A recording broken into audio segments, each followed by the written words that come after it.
अस्सलामु अलैकुम दोस्तों। 13वीं और 14वीं सदी ईसवी के दौरान मंगोलों ने तारीख़ इंसानी की सबसे बड़ी सल्तनत कायम की, जो चीन की बंदरगाहों से लेकर यूरोप के शहर वियना तक फैली हुई थी, जबकि रूस के वसीओ अरीज़ बेयाबानों से लेकर फारस के सरसब्ज़ो शादाब मैदानों तक सब इनके दायरा इख्तियार में था। ये सब फतूहात अंजाम देते वक्त न तो मंगोलों के पास कोई जदीद टेक्नोलॉजी थी और न ही इनके लश्कर अपने दुश्मनों के मुकाबले में ज़्यादा कसीर थे। अलबत्ता मंगोलों का एक मोहल्लिक हथियार जो हमेशा उनके काम आया, वो था उनका डर और वहशत, जो मंगोलों की आमद से कबल ही उनके दुश्मनों पर हावी हो जाता था। इसकी वजह थी मंगोलों का लीडर चंगेज़ खान, जिसकी सफाकियत और बर्बरियत से न तो औरतें महफूज रहीं और न ही बच्चे। दोस्तों, इंसानी डीएनए पर होने वाली एक तहकीक से ये मालूम हुआ है कि आज दुनिया में मौजूद कुल 2 करोड़ अफराद बराह रास्त चंगेज़ खान की नस्ल से ताल्लुक़ रखते हैं। ये बात जाहिर करती है कि चंगेज़ खान ने अपनी दौरे हुकूमत के दौरान न जाने कितनी ही बेबस औरतों की असमत दरी की होगी। चंगेज़ खान ने अपनी ज़िंदगी का पहला कत्ल उस वक्त किया कि जब वो सिर्फ 14 साल का था। उसने सिर्फ एक मछली की खातिर अपने ही भाई की जान ले ली। चंगेज़ खान तमाम मंगोलों का कायद उस वक्त बना कि जब इसकी उम्र 44 साल थी। अलबत्ता ये 20 साल की उम्र में अपने कबीले का सरदार और इनका फौजी कमांडर बन चुका था। सरदार बनने के बाद चंगेज़ खान ने जो सबसे पहला काम अंजाम दिया, वो इसके बाप की मौत का इंतकाम लेना था, जिसे 11 साल कबल एक दूसरे तातारी कबीले ने एक दावत के दौरान जहर देकर मार डाला था। चंगेज़ खान ने अपने कबीले की क़यादत संभालते ही अपने बाप के कातिलीन पर हमला किया। चंगेज़ खान के बाप का कत्ल उस कबीले के सिर्फ चंद अफराद की साजिश थी, लेकिन चंगेज़ खान ने वहां मौजूद एक दीवार पर 3 फीट का निशान लगाया और अपने सिपाहियों को हुक्म दिया कि जो भी बच्चा, बूढ़ा या औरत इस निशान से ऊंचा कद रखता हो, उसे कत्ल कर दिया जाए। यूं सिर्फ चंद नौमौलूद बच्चों को छोड़कर इस तमाम कबीले को कत्ल कर दिया गया।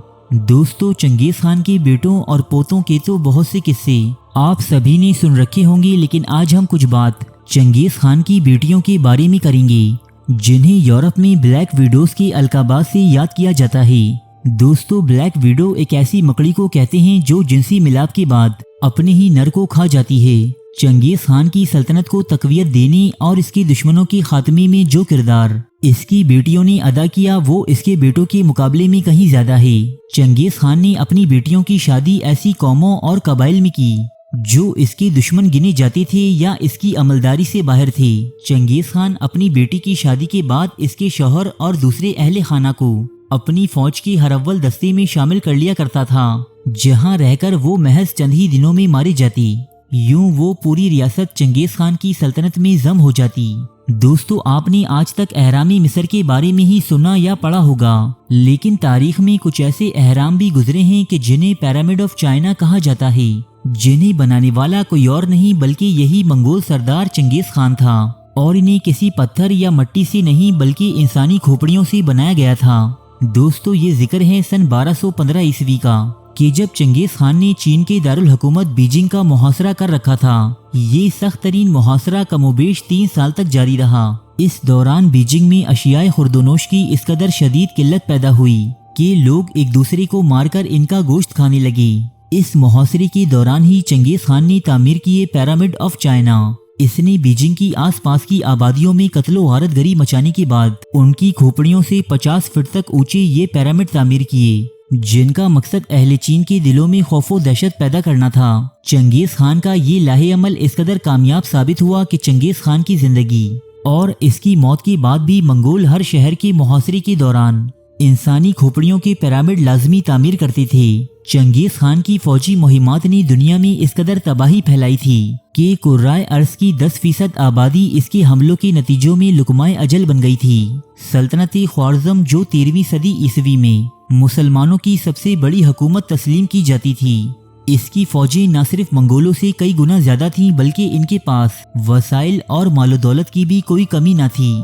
लेकिन सल्तनत ख्वारज़म की एक मामूली सी गलती ने उन्हें दुनिया के नक्शे से ऐसे मिटा दिया कि जैसे कभी ये यहाँ वजूद ही न रखते थे। सल्तनत ख्वारज़म के एक गवर्नर ने चंगेज़ खान के वफद से न सिर्फ इनका मालो असबाब लूटा, बल्कि इनके कत्ल का भी मुर्तकिब हुआ। اپنے سفیروں کے قتل پر چنگیز خان ایسا غضبناک ہوا کہ اس نے سلطنتی خوارزم کے ہر باشندے کے قتل کا فرمان جاری کیا۔ اس کی فوجوں نے خوارزم کی سرزمین پر موجود محل، قلعے اور کھیت کھلیان سبھی جلا کر راکھ کر دیے، انسانوں کی ہڈیوں کو ریت میں تبدیل کر دیا، اور اس پر بھی منگولوں کی آتش انتقام ٹھنڈی نہ ہوئی تب انہوں نے دریا کا رخ موڑ کر سلطنتی خوارزم کی باقی ماندہ نشانات بھی مٹا دیے۔ دوستو، سلطنتی خوارزم کی سرحدوں سے متصل ایک قوم بستی تھی جنہیں شاشیہ کہا جاتا تھا۔ سلطنتی خوارزم پر حملے سے قبل چنگیز خان نے شاشیہ قوم کو یہ حکم دیا کہ وہ خوارزم پر حملے میں منگولوں کا ساتھ دے اور اپنی فوجی دستے اس کی مدد کے لیے روانہ کرے، لیکن شاشیہ قوم نے اس جنگ کا حصہ نہ بنتے ہوئے چنگیز خان کو کوئی جواب نہ دیا۔ سلطنتی خوارزم کو تباہ و برباد کرنے کے بعد چنگیز خان شاشیہ نامی اس قوم کی جانب متوجہ ہوا اور ان کے ایک ایک فرد کو موت کی گھاٹ اتار دیا۔ دوستو، آج اس قرائے ارض پر شاشیہ قوم کا کوئی ایک فرد بھی باقی نہیں، ان کا ذکر صرف تاریخی کتابوں اور سفرناموں میں ہی ملتا ہے، یہاں تک کہ جو زبان یہ قوم بولا کرتی تھی وہ بھی اس دنیا سے ناپید ہو چکی ہے، سوائے ان چند تختیوں کے جو ماہرین آثار قدیمہ کو وہاں سے ملی ہیں جہاں کبھی یہ قوم آباد تھی، لیکن ماہرین اس زبان کو پڑھنے اور سمجھنے سے اب تک قاصر ہیں۔ دوستو، چنگیز خان کی یوں تو بہت سی بیویاں تھیں اور ان کے علاوہ بھی اس کے حرم میں لاتعداد کنیزیں موجود تھیں۔ چنگیز خان کے بارے میں مورخین لکھتے ہیں کہ وہ جس قبیلے یا جس علاقے کو بھی فتح کرتا تھا وہاں کی سب سے خوبصورت لڑکی کو بطور دلہن اپنے حرم میں داخل کرتا۔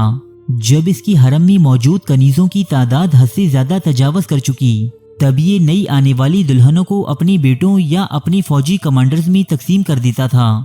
ایسے بہت سے حوالے ملتے ہیں کہ جب چنگیز خان نے مفتوحہ قبائل یا علاقوں سے تعلق رکھنے والی ایک سے زائد لڑکیوں سے شادی کی۔ دوستو، چنگیز خان کی موت کے حوالے سے بھی ایک روایت ملتی ہے کہ اس کی موت کا سبب بھی ایک ایسی ملکہ بنی جسے چنگیز خان کسی مفتوحہ علاقے سے قید کر کے لایا تھا۔ شباشی کے دوران اس ملکہ نے اپنے اہل خانہ کی موت کا بدلہ لینے کی خاطر ایک چاقو سے چنگیز خان کے جسم کے نازک حصے پر حملہ کیا، جس کی تاب نہ لاتے ہوئے چنگیز خان ہلاک ہو گیا۔ اس کی موت کے بارے میں یہ مشہور کیا گیا کہ وہ ایک گھوڑے سے گر کر ہلاک ہوا ہے، جبکہ اس کی تدفین بھی انتہائی خفیہ طریقے سے رکھی گئی تاکہ کسی کو چنگیز خان کی ذلت آمیز موت کا علم نہ ہو سکے۔ دوستو، بہرحال یہ بھی ایک روایت ہی ہے دیگر بہت سی روایات کی طرح۔ چنگیز خان کی موت اور اس کی تدفین آج بھی دنیا کے انسلجھے پراسرار رازوں میں سے ایک راز ہی ہے۔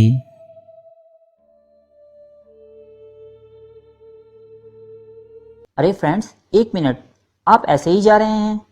اتنی محنت سے ویڈیو بنائی ہے، ایک لائک تو بنتا ہے نا؟ اور دوسرا یہ کہ آپ ہمیں اتنی بڑی دنیا میں دوبارہ کیسے ڈھونڈیں گے؟ تو اس کا حل یہ ہے کہ آپ ہمارے چینل کو سبسکرائب کر لیجئے اور اس بیل کے آئیکن کو کلک کر دیجئے۔ اس طرح ہمارے آنے والی تمام ویڈیوز آپ تک پہنچتی رہیں گی۔ ارے ڈریے مت، یہ بالکل فری ہے۔